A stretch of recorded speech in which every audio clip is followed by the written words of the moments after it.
And welcome back. Well, ghosting isn't just a dating problem anymore. It's become a two-way problem in hiring. How about that, right? Candidates are skipping interviews or disappearing after early conversations, and employers, on the flip side, ghost by never following up with candidates who aren't selected. Our next guest says ghosting feels easier in the moment, but the hidden costs are much bigger than people think. Joining us now is Beth Ridley. She is a leadership expert and workplace culture consultant, and she's here to talk about the impact of ghosting and better ways to do business. I mean, it just seems rude. The nerve, right? The nerve.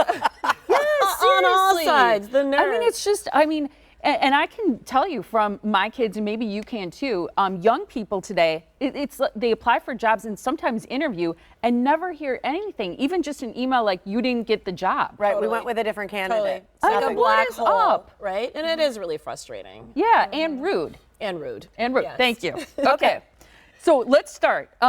First of all, what is ghosting in the interview process? How are you seeing it? Yeah, it's like not closing the loop in communication, right? So people have no idea what is going on. So for the person doing the hiring, if you're not hiring the candidate that interviewed, you're not circling back and even letting them know. But for the person doing the interviewing, the candidate, sometimes they ghost if, they do the first interview and decide it's not for them. They just, don't let anybody know. They don't even show up for a scheduled interview.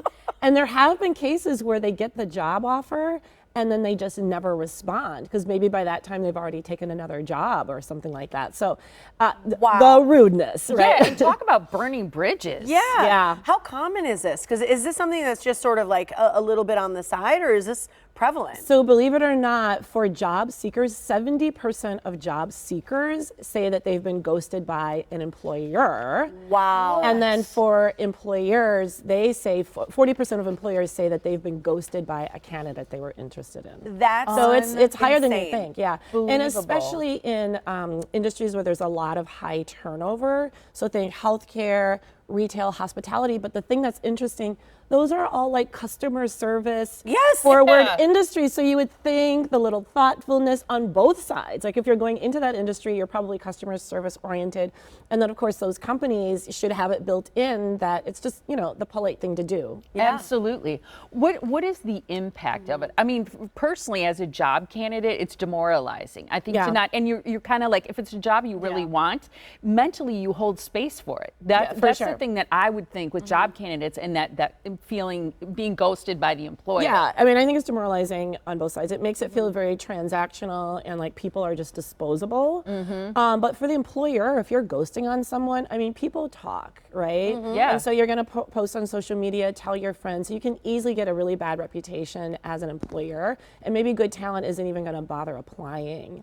Right. But I think the same thing for the candidate. If you're ghosting, especially depending on the industry, like hiring managers in that industry, they know each other and they talk. And, in a small city like Milwaukee, it can really get around that it's, you're not a trustworthy person. Yeah.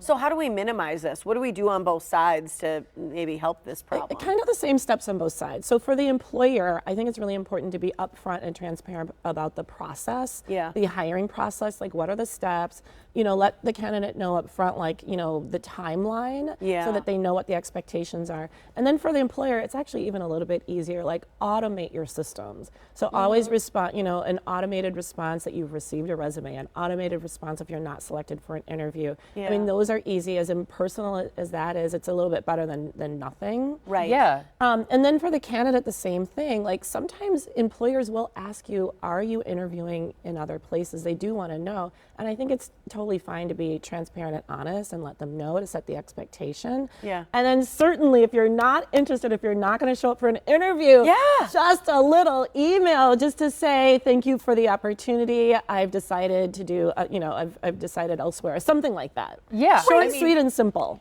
It's just, it comes across as bad manners, I think. But on the sake of the employer who's doing it, I do agree that they can get a bad reputation in that way.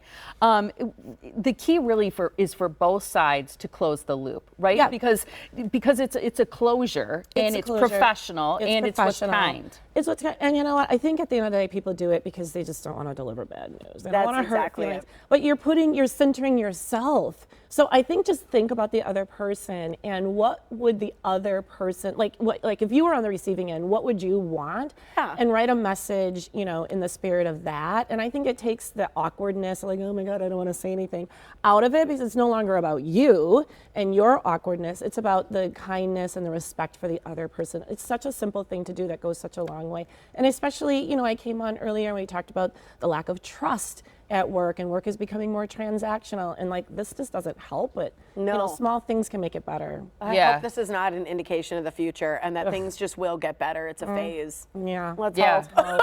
Yeah. Yeah, let's for sure. Thank you. You go with that, Tiffany. You go with that.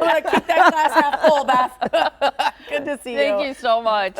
If you want to rewatch this segment or send it to a friend or maybe someone you interviewed with, visit our website, themorningblend.com.